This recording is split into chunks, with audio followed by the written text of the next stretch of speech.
राम मंदिर चढ़ावा चोरी मामला, चंपत राय बोले, टिन्नू से ऐसी उम्मीद नहीं थी। राम मंदिर चढ़ावा चोरी मामले में पहली बार बयान देते हुए चंपत राय ने कहा कि चोरी की जानकारी मिलते ही उन्होंने आंतरिक जांच कराई, रकम बरामद करवाई और बाद में एसआईटी को शिकायत देकर एफआईआर दर्ज कराई है। उन्होंने माना कि शिकायत दर्ज कराने में देरी उनकी गलती थी और कहा कि टिन्नू यादव से ऐसी हरकत की उम्मीद नहीं थी। वहीं जांच में ट्रस्ट की कार्यप्रणाली, सीसीटीवी रिकॉर्ड, वित्तीय लेन देन और कई पदाधिकारियों की भूमिका की जांच जारी है। विपक्ष ने मामलों को लेकर ट्रस्ट पर गंभीर सवाल उठाए। 2-3 दिन में दिल्ली एनसीआर समेत कई राज्यों में पहुंचेगा मानसून, आईएमडी का बारिश अलर्ट। भारतीय मौसम विज्ञान विभाग के अनुसार दक्षिण पश्चिम मानसून तेजी से आगे बढ़ रहा है और अगले 2 से 3 दिनों में दिल्ली एनसीआर, उत्तर प्रदेश, बिहार, मध्य प्रदेश, हरियाणा, पंजाब, राजस्थान समेत कई राज्यों में पहुंच सकता है। इन क्षेत्रों में झमाझम बारिश की संभावना जताई गई है। वहीं उत्तर बंगाल के कई जिलों में भारी बारिश जारी है, जबकि मुंबई में येलो अलर्ट के बीच बारिश के दौरान पेड़ गिरने से एक छात्र की मौत हो गई। तेलंगाना में बीजेपी अध्यक्ष नितिन नवीन का कांग्रेस पर हमला, बोले राज्य को बना दिया एटीएम। तेलंगाना बीजेपी कार्यकारिणी का बैठक में राष्ट्रीय अध्यक्ष नितिन नवीन ने कांग्रेस पर तीखा हमला बोलते हुए कहा कि राज्य को विकास का इंजन नहीं बल्कि कांग्रेस का एटीएम बना दिया गया है। उन्होंने आरोप लगाया कि सरकार ने चुनावी गारंटियां पूरी नहीं की और जनता से किए वादे निभाने में विफल रही। नितिन नवीन ने कांग्रेस पर हिंदू आस्था के अपमान, परिवारवाद और भ्रष्टाचार का भी आरोप लगाया तथा कार्यकर्ताओं से 2047 तक विकसित भारत के लक्ष्य को पूरा करने के लिए पूरी ताकत से जुटने का आह्वान किया।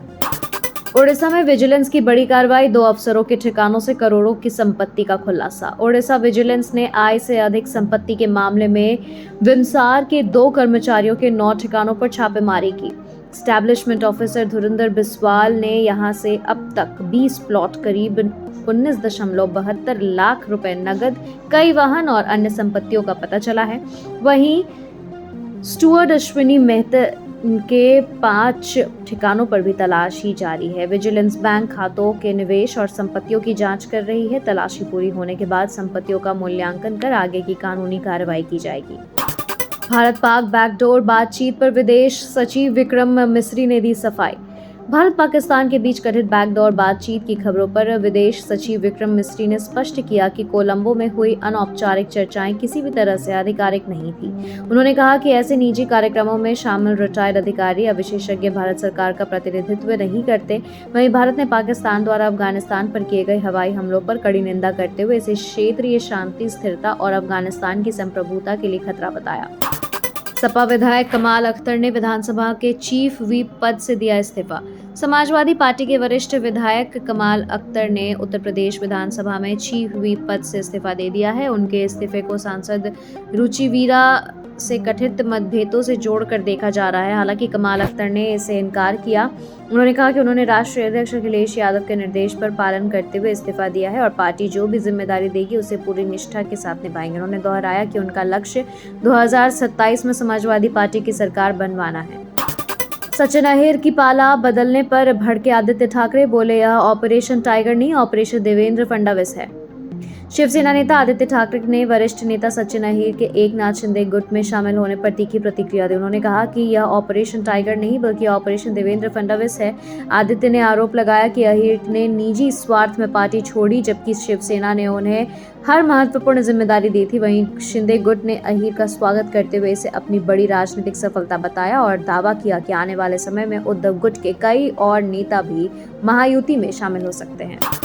पीपीएफ, सुकन्या समेत छोटी बचत योजनाओं की ब्याज दरें फिर स्थिर, सरकार ने 9वीं बार नहीं किया बदलाव। केंद्र सरकार ने 1 जुलाई से 30 सितंबर 2026 की तिमाही के लिए पीपीएफ, सुकन्या समृद्धि, एनएससी, किसान विकास पत्र और अन्य छोटी बचत योजनाओं की ब्याज दरों में कोई बदलाव नहीं किया है। यह लगातार 9वीं तिमाही है जब ब्याज दरें स्थिर रखी गई हैं।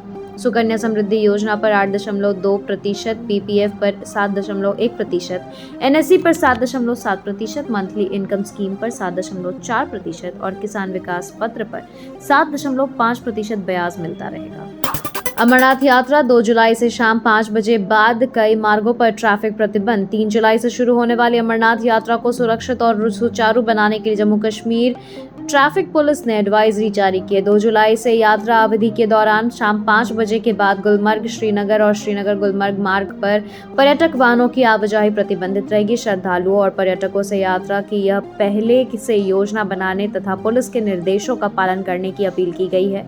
57 दिन की यात्रा के लिए पूरे मार्ग पर कड़ी सुरक्षा, सीसीटीवी निगरानी और बहुस्तरीय सुरक्षा व्यवस्था की गई है। ईरान अमेरिका तनाव के बीच इजरायल की कार्रवाई से बड़ी युद्ध की आशंका। अमेरिका और ईरान के बीच शांति समझौते पर बातचीत जारी है, लेकिन इजरायल की लगातार सैन्य कार्रवाई से मध्य पूर्व में तनाव फिर बढ़ गया है। इजरायल ने चेतावनी दी है कि लेबनान के समर्थन में ईरान के कदम उठाने पर नया मोर्चा खोला जा सकता है। वहीं ईरान ने होर्मुज जलमध्य में अपने नियंत्रण की बात दोहराते हुए बाहरी दखल के खिलाफ चेतावनी दी और कहा कि अमेरिकी हमले जारी रहे तो शांति वार्ता प्रभावित हो सकती है।